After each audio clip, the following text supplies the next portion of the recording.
Hai semua, gimana kabar kalian teman-teman? Semoga sehat selalu dan baik-baik aja ya. Ingat teman-teman, kalau sedih nangis, pengen nangis, nangis aja, nggak apa-apa. Kita akan bahas kasus yang lagi anget-anget. Semoga nggak anget-anget tai ayam. Semoga kasus ini bisa dibahas tuntas seakar-akarnya. Amin ya Allah. Orang yang bersalah dihukum tidak sesuai hukumnya, tapi sesuai kepuasan manusia yang melihatnya. Kita akan bahas kasus tentang P. Diddy. Kalian pasti udah tahu ya kasus P. Diddy ini, dan banyak banget seliweran di timeline kalian di sosial media, di Instagram, TikTok, YouTube. Bahkan banyak juga konten creator yang sudah ngupload cerita tentang P. Diddy ini berpart-part gitu ya, yang mulai ngikutin kasusnya dari awal dia ketangkep dan lain-lain. Tapi apa sih relate-nya kasus P. Diddy ini sama kita yang ada di Indonesia? Jadi kita akan bahas gimana kekuasaan dan ketenaran itu bisa mempengaruhi hidup seseorang, dan itu juga bisa disalahgunakan ke dalam hubungan, terutama di dunia entertainment. Karena kalau kasus P. Diddy kan kita lihat di dunia entertain ya, padahal pada kenyataannya nggak cuma di entertain aja yang kayak gini, tapi di dunia pekerjaan, perkantoran, apapun itu juga ada hal-hal kayak gini. Siapa sih P. Diddy? Apa yang terjadi? Buat kalian yang nggak ngikutin kasusnya, ini tak ceritain sedikit aja. Jadi P. Diddy ini adalah seorang yang bergerak di bidang entertainment. Dia rapper, produser, pengusaha terkenal dari Amerika. Baru-baru ini dia itu kena kasus hukum karena diduga dia melakukan pelecehan dan eksploitasi secara seksual ke banyak orang. Itu sekilas tentang P. Diddy. Tapi ada fakta yang menarik. Di Amerika itu sekitar 60% wanita yang bekerja di bidang hiburan, di dunia hiburan itu mengalami pelecehan atau eksploitasi secara seksual. Jadi kasusnya P. Diddy ini cuman pucuk gunung es. Cuman yang kelihatan cuman secuilnya doang, padahal di Amerika itu juga banyak banget. Dari kasus P. Diddy ini, kita belajar banyak hal. Ketenaran dan kekuasaan itu bisa mempengaruhi seseorang. Jadi mereka tuh kalau punya dua hal itu, mereka bisa ngelakuin apapun. Mereka ngerasa aja bisa ngelakuin semuanya. Bisa ngatur semuanya. Bisa nyuruh orang untuk ngelakuin A, B, C, atau bisa ngatur hidupnya orang, termasuk hubungan seksual. Ini namanya power dynamic, di mana ada ketimpangan di dalam hubungan. Kayak yang satu lebih powerful, yang satunya nggak bisa ngapa-ngapain. Di dunia entertain ini tuh sering banget terjadi. Kalau kasus yang kita lihat seringnya terjadi di cewek, tapi nggak menutup kemungkinan ini terjadi di cowok juga. Cuman yang lebih banyak ke up ceweknya aja.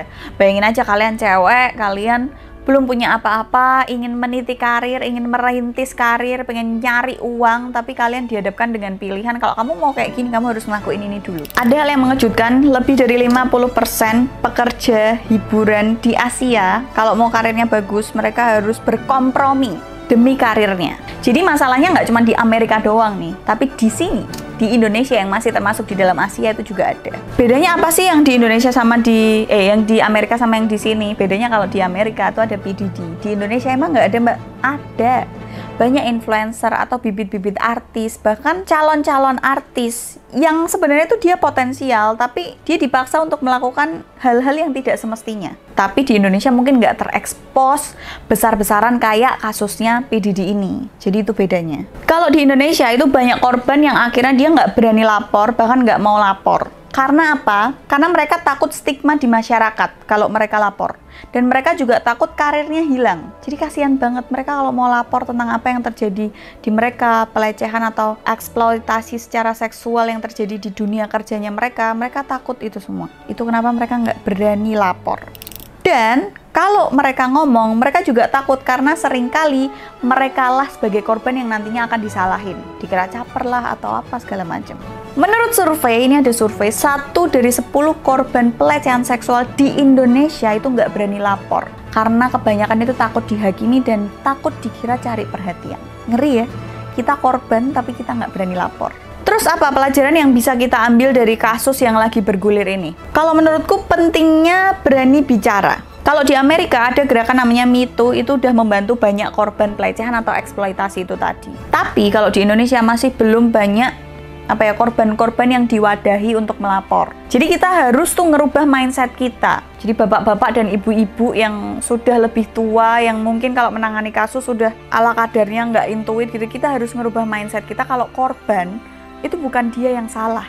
Korban itu bukan basang awaknya. Basang itu apa ya? Membuat dirinya sebagai umpan. Dan yang penting buat kalian yang ada di titik sebagai penguasa ini tadi, entah kalian influencer besar, artis, pengusaha, bos, atasan, jangan memanfaatkan kekuasaan kalian untuk nindas orang atau untuk maksa orang untuk ngelakuin hal yang di luar nalar, apalagi itu merugikan orang lain. Kalau di Indonesia, lebih dari 70% tuh ada kejadian pelecehan atau eksploitasi di tempat kerja dan nggak terlaporkan karena mereka, para korbannya itu takut untuk lapor, soalnya dia akan kehilangan pekerjaan, dia kehilangan mata pencaharian, dia kehilangan semuanya. Jadi kalau kamu lapor ya pasti kamu dipecat, ya nggak? Bukan atasanmu yang bajingan itu yang dipecat.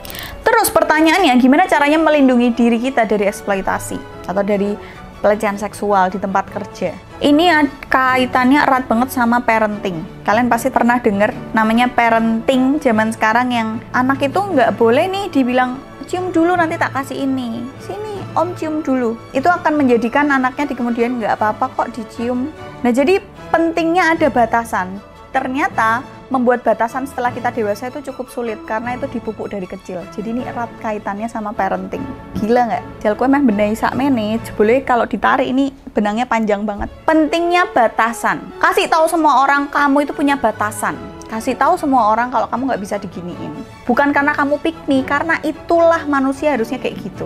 Jangan biarkan siapapun, bahkan orang yang punya kekuasaan, untuk melewati batas yang udah kalian buat. Terus kalau kalian ngerasa ada yang udah nggak beres, jangan takut untuk lapor, cari pertolongan. Jangan takut untuk speak up. Jangan lupa juga kalian harus update diri, edukasi diri kalian tentang hak apa aja yang didapatkan oleh pekerja di bidang profesional ini.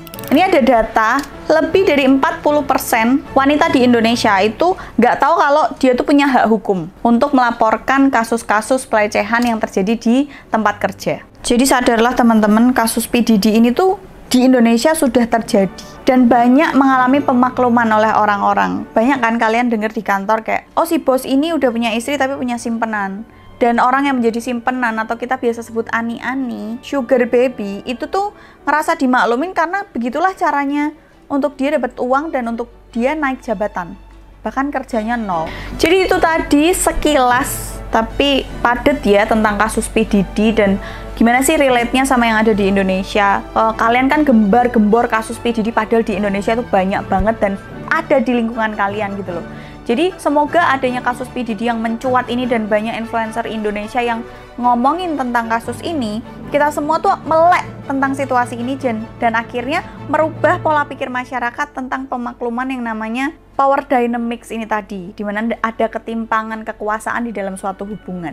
Dan yang paling penting, jangan biarkan kamu yang nonton video ini dan lingkungan terdekatmu menjadi korban selanjutnya. Jangan lupa sebarin ke teman-teman kalian. See you in the next video. Bye!